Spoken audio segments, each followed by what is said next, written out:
Hello and welcome to the Aged Care Enrichment or ACE podcast, brought to you by SilVR Adventures. Every fortnight we invite aged care industry experts, thought leaders and passionate individuals to share their knowledge and experience with us as we examine ways to improve the quality of care and the quality of life for seniors. I'm your host Ash De Neef, and today we're talking to Stephanie Bendixsen. Stephanie is a TV presenter and author who has worked extensively in video games and technology, and is also an ambassador for Dementia Australia. Stephanie lost her mum to Alzheimer's in 2018, and since then she's been sharing her experiences with the disease in the hope of helping people be more prepared to face it than she and her family were. In this conversation, you're going to hear some very honest truths as Stephanie digs into what she wishes she'd done differently in her mum's final years, and what resources are now available to make life easier for people living with dementia. She also mentions a few video games that have been made about dementia or feature dementia prominently as part of the story, and you can find links to these in the episode description. So I hope you enjoyed this very honest look at dementia with Stephanie Bendixsen. So thank you so much for joining us, Steph. Can you tell us a bit about your backstory and how you became a dementia advocate? Yeah, sure. So I lost my mum to dementia in 2018, and it was a disease that she suffered with for, well, I actually don't know how long because the diagnosis portion of the illness is really difficult. So I think I would say it affected our family for the better part of 10 years, but when I think about it now, it would have been a lot longer than that. My experience with her and her illness spanned her living at home with her as my mum, to her living with my dad and requiring a carer, to moving into full-time care in a nursing home, to passing away well before she should have. So I got to sort of experience all of the horrible lows that come from watching someone you love change so terribly and lose such a meaningful portion of their life, well before their time. So yeah, it was a tough experience. And I think when you go through something like that, it always makes sense when you see people who are ambassadors for charities that represent something they've been personally affected by. But I think having experienced it myself, I understood that a lot more, because you're kind of left with all of this helplessness and you don't really know how you can make yourself feel like you can contribute in any kind of meaningful way. And I think an organisation like Dementia Australia made it easier for me to process what I was feeling and feel like I had some sort of helpful purpose after feeling so helpless for so long. Yeah, for sure. And I'd like to come back to your advocacy in a little bit, but if we could hone in on your mum's story a bit, and maybe you were talking about the period before her diagnosis. That was a challenging one, but you weren't really sure what's going on. Can you touch on that a bit? Sure. So my mum, her name was Wendy, and she worked in her life as a flight attendant. That's where she met my dad, and also as a nurse. Like those were the two main occupations for women in the 60s. Yeah. and yeah, she was great at both. And so she was very focused in the health industry, and she was very organized, and she was just a really great carer in general. And towards the end of her career, she moved into aged care. Ironically, she was working in retirement villages and would look after people who were elderly. And because she'd worked in hospitals, she ran a very tight ship. She was very clean. She was very, organized. So I had this very particular view of her and who she was, and it became very strange when those aspects of her personality started to change. And those were the things that we sort of started to notice early on. Because when you think about Alzheimer's or dementia, you think about someone just forgetting things a lot, but those aren't necessarily the first symptoms. I think she just started to become a little bit more withdrawn in the beginning. She lost confidence. She wouldn't do anything without my dad. She stopped wanting to drive places outside of our immediate surrounding suburb. She stopped wanting to drive at night. She kept complaining that she couldn't see properly at night. She had something called night blindness, I think she called it. Yeah, so she just became a lot more withdrawn. And then she started making little mistakes that you could attribute to anyone. Like, I'm a massive scatterbrain. I'm so forgetful. I had the nickname Space Cadet in high school because I'm just always in another realm somewhere, and just clueless. She would forget the PIN number of her, debit card. She would park her car somewhere and forget where she'd parked it and things like that. Stuff that we were just like, oh gosh, But then she the house that she always kept very neat and tidy started to become like a little bit more chaotic. And my dad was working full-time and she was working part-time in aged care. So she was still kind of trying to manage the home as best she could, but was losing the ability to do that. Things were starting to kind of pile up strangely. She would buy multiple multiple numbers of things, 3 cartons of milk or 10 avocados or something. It was really strange. Coupled with this is that she was type 1 diabetic. So she had to be managing her medication herself as well. And she'd become really good at that. And there were really only a handful of times throughout, she had diabetes since her sort of early 40s. There were really only a handful of times where she had mismanaged her medication and she'd had a low blood sugar or high blood sugar event, I suppose. But these started to become more frequent as well, where she'd just mismanaged her medication and things like that. I think anytime something like this starts to happen, it's really scary for everyone. And there is a general feeling of mass denial that sets in when no one wants to believe the worst. No one wants to even consider the worst. So my dad for a long time was really exploring options of it could be anxiety or depression. She was really difficult to talk to about it because she didn't want to talk about it. And she'd start to get really aggressive if you tried to have that conversation with her. And that kind of aggression and defensiveness is obviously when someone is questioning your behavior or the function of your mind, I suppose. Anyone would be defensive, but also I think aggression is a pretty strong symptom of what's going on in your mind when it's sort of deteriorating as a result of dementia. I know that now. So yeah, she went to a therapist for a while. We did all kinds of tests, cognitive tests that did like some brain scans and stuff, but it's really difficult. You can't always see dementia or Alzheimer's, in any sort of brain scan. And because she was so nervous and anxious about the prospect of taking these cognitive tests, it was really difficult to determine whether she was not answering them correctly because she had something wrong with her brain or because she was just so anxious about the whole situation. She'd get so flustered and she'd cry. And it was difficult for a doctor to definitively say that something was affecting her one way or another. And it kind of went on in that stage for years. And it wasn't until it started to kind of manifest in her conversation and recollection of things that it became pretty clear to me what was happening. And it was like big life event stuff. When you have a conversation with someone and, you tell them something and they may have forgotten that you had that conversation. It's pretty normal. We all do that sometimes. But as an example, my sister announced that she was pregnant to us all at a family dinner. And it was a really lovely celebration. And we were all it was a beautiful moment. And the next day we were at the shops and my mum found a little baby outfit. And she said, "This would be so lovely for Karen." And then she looked at me and she was like, "Did you know that she's pregnant?" And I was like, "Yeah, I was there. She told us all together." And she looked at me for a moment and she was like, "Oh, yes, of course." Like, yeah, of course. And I was like, weird. But then we sort of continued out throughout the day and it was like the same, it was like a deja vu. We walked into another shop and she picked up a similar kind of baby outfit and she goes, "This would be amazing for Karen." And then she looked at me and she was like, "Did you know that she was pregnant?" And I was like, "Yes." And it was in those moments that I started to get my heart was racing because I was like, this is not normal. And I know what this is. And when I tried to bring that up with my dad, he was very unwilling to accept any possibility that that's what it could be. So even for a long time after that, those kinds of instances started to happen more and more. And my dad was still very much like, this is a problem that we can solve. So it was really tough.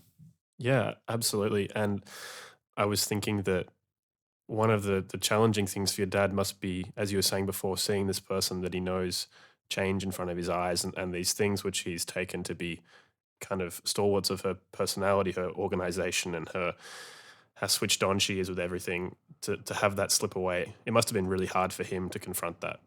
It really was. And I think there's so much that comes with it because, they both worked and he wasn't quite ready to retire yet, but he had this sort of vision for what retirement would be with her. And he couldn't really stop working yet because he wasn't financially able to, and was now kind of starting to realize that the picture that he had for his sort of retirement plan was going to be quite different. In the early stages of her dementia, before we could really sort of definitively say it was what it was, it's really difficult not to just get profoundly frustrated with the person, because not only is she, forgetting things that seem obvious, the rest of her personality is still there. She still seems to function and talk to you like a normal person. And so when she forgets major things or repeats herself or says things that are just untrue because they're not making sense in her mind in the right way anymore, and then will really get aggressively defended. And then, you try to correct her and then she'll get really angry at you. So you end up in these fights all the time. And it's so hard now, if I could go back, I would have much earlier moved to a place of acceptance in the fact that she's not able to recall things normally anymore, and it's not worth having the argument about it. But because you're always hoping that if you correct her, then she'll understand it's not actually as bad as it is, and that she'll be able to be like, oh, actually, no, you're right. I remember that. This is where we went on that holiday and it was fine and there's nothing really wrong with me. That's kind of, I think, what you're always pushing for. But memories and ideas and thoughts are actually not able to organize themselves in her mind in the right way anymore. And so she starts to kind of really persist with just all of these things that just aren't true. And it's really hard to just sit and listen to it and know that it's not true and not correct it and not get into a fight about it. Yeah. Absolutely. Can we flash forward a bit to a diagnosis? And what changed after the diagnosis? I think she had some awareness that something was wrong with her by that point. She still didn't really want to talk about it, but she would have really sort of mercurial emotional reactions to things.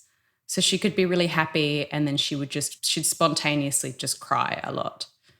And then it was around the time of her diagnosis that we started to notice more cognitive issues, which is not something like manifesting physically. That was not something that I was aware of with dementia. I thought Alzheimer's was something that made you forget. Slowly you'd just forget until you didn't know who anyone was. That's my understanding of it. But I didn't realize that it attacks your brain to the point where you can't actually measure distance properly, that contrast in light and shade is really difficult. Certain colors become difficult. She started to kind of fall over a lot. She would choke on her food a lot. She was unable to kind of chew as normally. She would bump into things. She struggled to kind of find where the chair was. She struggled to lower herself into a chair properly, things like that. And it was around this time as well that she started to fall into a speech pattern that was very much, it was like she had an increasingly limited vocabulary where she understood the right sort of response for a conversation, but she couldn't really expand on any kind of topic. She lost the ability to converse in any normal human way. She just would react the way that she thought was appropriate. And occasionally she would just fabricate a memory, I think, to feel like she could contribute, because she couldn't normally. She couldn't have an opinion on things, or she lost the ability to have a kind of independent thought about something. It was just, you've said something that is either sad or happy and I know the right response to that. Or, it was just like, I mean, they say dementia is the sort of the pathways to your synapses are sort of breaking down. And it was like she was slowly losing access to all the things that allow you to communicate effectively. And so I also noticed with her that she had periods of deterioration that would kind of plateau for about 6 months. And then in another 6-month period, it would decline rapidly and then kind of plateau off again. Wow. What you said reminded me of something that Christine Bryden said. We spoke to Christine a couple of weeks ago. She's been living with dementia for over 25 years now. And she was talking about she doesn't have as much ability to focus on the words of what people are saying, but she can pick up the body language and the sentiment. And maybe that's what your mum was having, where she could respond to the kind of feel of what was being said, but couldn't really dig into the details. Yeah, that definitely feels like what she was doing. And I think that was similar to, when she would kind of just make things up. I think that was just her way of, she couldn't recall any kind of real memory. So sometimes she would just fabricate something, or I've been there before, or I did that, or we had such a great time, even if it wasn't true, because she knew that it was a response that would be technically appropriate in that situation, even if it wasn't an actual truthful response. Yeah. Now, you said that often when you asked her or you tried to have a conversation with her about it, it became quite difficult. Did you ever get to have the conversation you wanted? I don't think so. I think it was just, I was aware of the fact that it was so scary for her, and we sort of treated her a little bit like a child, where we're like, there's just something a little bit wrong with your memory, but it's fine because we're all here for you and we're going to help you. That was kind of the way we approached it. But I never had like an intellectual conversation with her about it. Yeah. I think it's so hard because I didn't really have that relationship with her either. So I didn't know. I think my greatest regret, my greatest sadness out of all of this is that I never really got to have like a properly adult relationship with her. She was always my mum as a child. My mum's a teenager. And then when I was kind of in my 20s, she was sick and I was, living out of home and coming to visit her as she sort of progressively got worse. But now is the time in my life when I would have so many things that I'd want to ask her and have an adult relationship with her and have, intellectual conversations about life and things. And I can't do that. And so I'm really sad that I never got to have those conversations with her. And so, yeah, I think it was probably just the age that I was at and just the relationship that I had with her at that point. I didn't feel confident in addressing anything in a confronting way. So I just sort of took my sister's lead and we, I suppose, treated her like a child in a way to try and make it easier for her. Absolutely. It's so tricky to know. You just want things to be easier, right? You just want her to be comfortable. And when you found that the confrontation or pointing out things doesn't help, I can see that you just want to avoid that at all costs. Yeah, and I think the biggest part of the biggest sadness my dad has and the greatest guilt is that I think all of us, but him in particular because he was her primary carer, wish that we had been more forgiving earlier on, of her aggressiveness and her forgetfulness and when she started to sort of make things up, it came from a desperation of wanting her to not be unwell. Yeah. But I just wish that if she said something that didn't make sense or wasn't true, I wish I just earlier on would have just been like, that's fine or okay.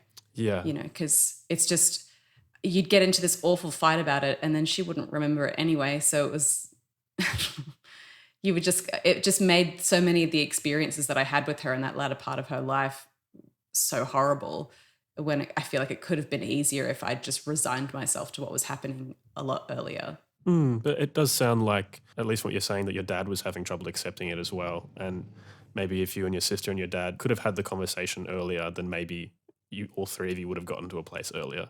For sure, yeah. And I think there was so much denial, particularly on my dad's part. It was really difficult to talk seriously about. And we were never really a family of like open communication, really. My dad is a very stoic person. We would never I don't know, when you just see those sort of American sitcom families where they share everything and they talk to each other about everything. We didn't have that kind of relationship. I push for that relationship with him now because I see how important it is. And I think having gone through something like this, I don't want to feel the same way at the end of his life, that I haven't been open with him in the way that I wish I had. But at the time, I definitely didn't have the emotional maturity to take the lead on having in-depth discussions about it, and I wish I had. Mm-hmm. Yeah. You mentioned that your mum's journey went through care in the home and then care in aged care facility. What was that process like? Yeah, so initially when she was still mostly herself but just couldn't function in a helpful way in the house anymore, like she needed help, for one with her insulin for her diabetes, but also, she couldn't start or finish any task really. There was stuff everywhere because she would carry things from one end to the house and then lose them, and things would just pile up, and there were dishes, and it was all just a bit chaotic. And my dad was still working full time. So we had a carer come to the house to just take her places to like get a haircut or to go like to the shops, just things that would occupy her. Because then what started happening was when my dad was working from home, he was working in like a pool pump repair sort of service. So he was working in the garage a lot when he wasn't out visiting people's houses. She would just come out to ask him a question for every decision she needed to make throughout the day. Like, what should I have for lunch? Where is the bread? Should I go to the shops to get some bread? I can't go to the shops. Can you take me to the shops? I don't know and it was just like exhausting for him. So having someone come there to just sort of be with her a couple of times a week to help her kind of manage herself and give her things to occupy her was really helpful. I think once it got to the point that she became more sort of incontinent, I think that's when my dad had to look at aged care for her, because not only was it about managing her insulin, but every aspect of her life she needed help with.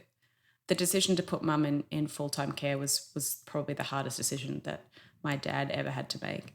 And he felt so guilty about it, and he was constantly sort of explaining to us why it needed to happen. We were like, Dad, it's fine, but we're not there able to be looking after her every day. And also my dad had a heart condition and the stress was making it worse, and it was a whole thing. So then we started looking into aged care facilities for her, and I think that process was probably the most traumatic of the whole thing, because when you look at what is available to you since aged care has been privatized, it's just awful. There's so many places we looked at which was awful. We found a place that was really lovely and had this kind of therapeutic garden, and they had a really lovely, activities program and staff that were really, it was just really well staffed with people that were all dedicated to kind of enriching the life for people that were there. It was astronomically expensive. And it was just, we looked at all options that we could to try and afford it. And it was, but not only is it expensive on a weekly basis to be able to afford the care and the room, but you need to put down a deposit. In this case, it was $500,000. A deposit that's refunded, when that person dies. But that was like, my dad was living off his superannuation at that point. And it would just, he was like, I have nothing to live off if I put all my money in this deposit. And then on top of that, he needs to pay the weekly rate. It was just out of control. So we ended up having to sort of settle for one of these places that just seemed like something out of a nightmare. And it was awful. And my mum, like when we took her there, she was still cognizant enough to be aware of what was happening. And she was like, please don't like make me live here. It was awful. Like the aged care situation, no one wants to think about it and no one wants to focus on it, but we're all going to get old. Some of us, are going to end up there earlier than we would like. And the poor staff, like there's just not enough and they're all overworked, and it's just, yeah. Yeah. I'm optimistic that through the pandemic and through the Royal Commission, there's going to be a larger amount of scrutiny on the industry, and I'm hopeful that we can see some marked changes on the way these things are done. But you're right, there are some locations where it's terrible, and the system does need to be looked at very closely, I think. I want to come back and underscore something you said, not necessarily digging into it, but just to underscore when you're talking about care in the home. It's nice to hear that the care wasn't necessarily, at the beginning, wasn't necessarily hands-on care, but just social care and taking her out to do things. And I think that, at least for myself, I have a misconception that care in the home will mean showering and cleaning and these sorts of things. But just to be there with her and to give your dad some time away, that sounds like that would have been very important. Yeah, because like I said, she loses the ability to communicate in a kind of normal way. So you really need someone who understands what enjoyment of life can be like for a person like that. And sometimes it's just, taking them to the park or going for a walk or experiencing something that they can enjoy in the moment. Because towards the end, Mum was literally just living in the present tense. She had no concept of the past or future. It was just everything that was happening to her in that moment she could react to. But you couldn't say, remember this, or tomorrow we're going to do that, and she wouldn't be able to comprehend what that meant. It was just that right now we're here together, and that's good. Yeah, absolutely. Now, can we move to your work as a dementia advocate? What do you do in that capacity? Sure, yeah. So probably the main thing is there's a big memory walk and jog that happens every year. So that's something that we try to promote a lot. This year it was obviously a bit more difficult with the pandemic, but that's an event that happens in most states around the country, and it's a great fundraising opportunity. The other thing is I do, in my work in video games, I do a lot of fundraising for charity through live streaming. So I think the first year I raised like $15,000 through that, and then the second year it was like 25. So it was really exciting. Wow. Fundraising, just for whatever sort of preconceived ideas people have about gamers, they're very generous for a cause. So it was really, really great. So this would be you're streaming an event and people are tuning in and donating? Yeah, that's right. Yeah. Cool. Or just video games, and I'll just stream video games and people will donate. So if you're streaming for a cause, people are always really keen to get on board. And then the other thing was that I just went in the sort of early stages of becoming an ambassador. I went down to Melbourne and visited Dementia Australia and learned a lot about the facilities that they've been working on for people and getting an understanding of how they can help not only families with living with someone who's been affected by dementia, but the kinds of resources that they are providing for aged care workers.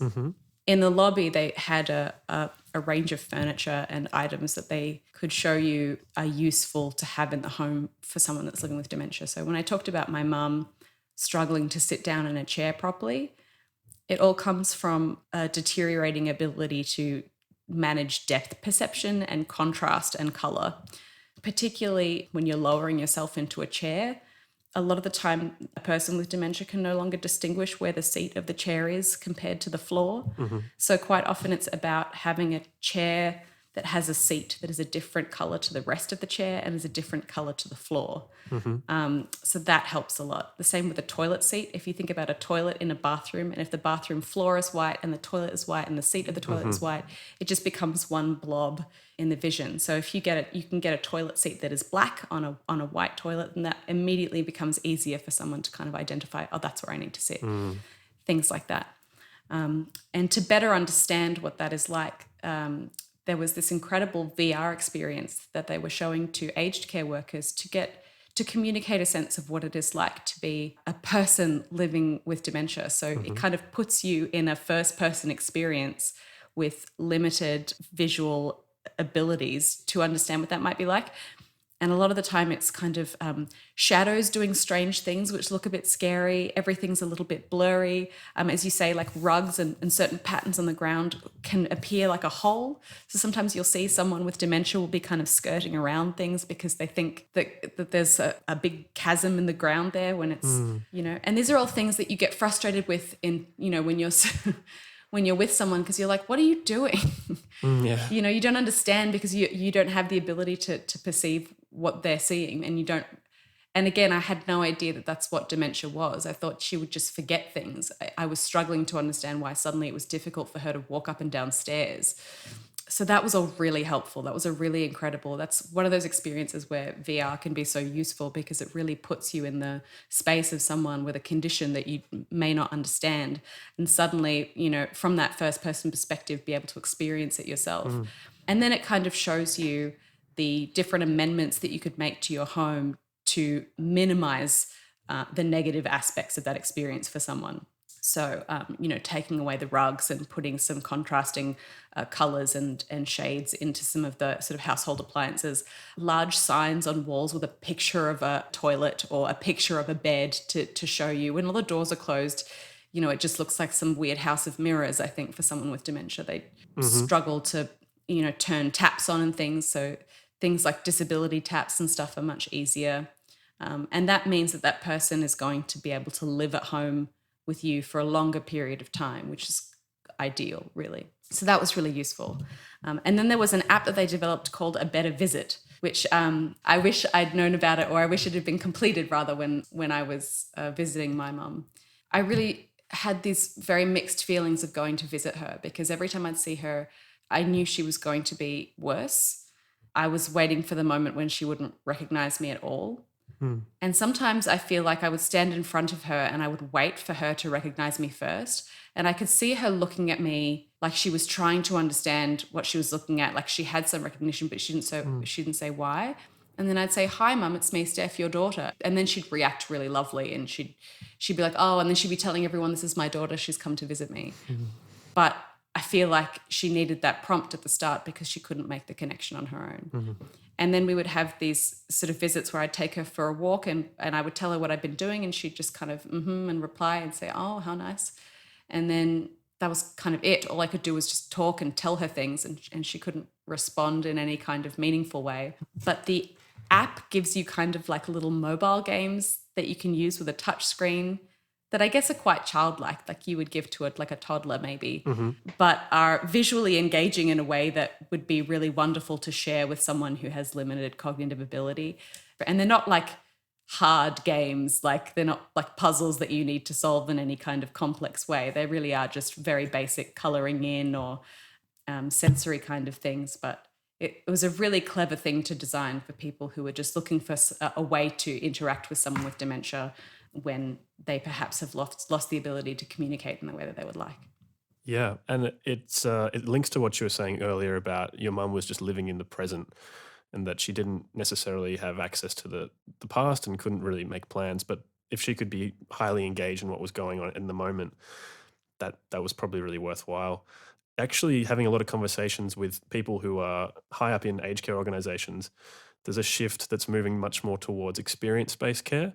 And I find that to be really, really exciting because it says that it's still worth having experiences whether or not you form memories, whether or not it will be something that stays with you forever or not. The actual moment is important. And I like the sound of this app, A Better Visit, because it contains that in it as well.